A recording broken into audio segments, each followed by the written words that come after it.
বাজার করতে গিয়ে নিয়ে এসেছে একটা বিশাল বড় একখানা পেঁপে।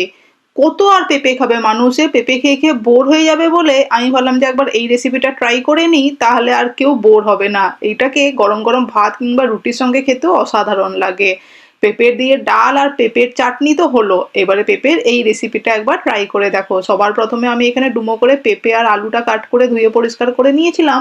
কড়াইয়ের মধ্যে সামান্য সাদা তেল দিয়ে একটু নুন হলুদ দিয়ে পেঁপে আর আলুটা ভালো লালচে করে ভেজে নিলাম। এরম করে ভেজে নিলে পেঁপের তরকারিটা অসাধারণ লাগে খেতে। সেই তেলের মধ্যে কয়েকটা নুন হলুদ মাখানো চিংড়ি মাছও ভেজে নিলাম, টেস্টটা পাল্টাতে হবে যে।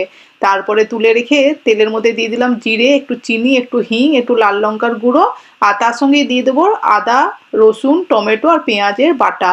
ভালো করে মশলা কষাতে কষাতে ড্রাই স্পাইসেসে নুন, হলুদ, ধনে জিরের গুঁড়ো, এই বেসিক স্পাইসেসগুলোকে দিয়ে ভালো করে কষিয়ে নিতে হবে সামান্য একটু জল দিয়ে।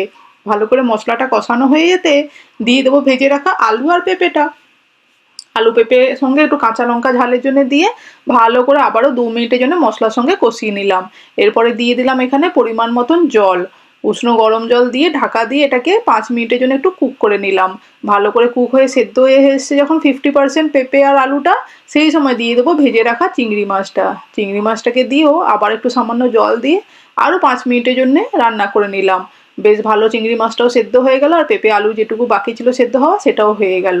ঢাকনা খুলে নামানোর সময় দিয়ে দিলাম সামান্য একটু এলাচের গুঁড়ো, চাইলে গরম মশলার গুঁড়ো দিতে পারো, বাট আমার এলাচের গুঁড়োটা বেশি ভালো লাগে এই রেসিপির মধ্যে।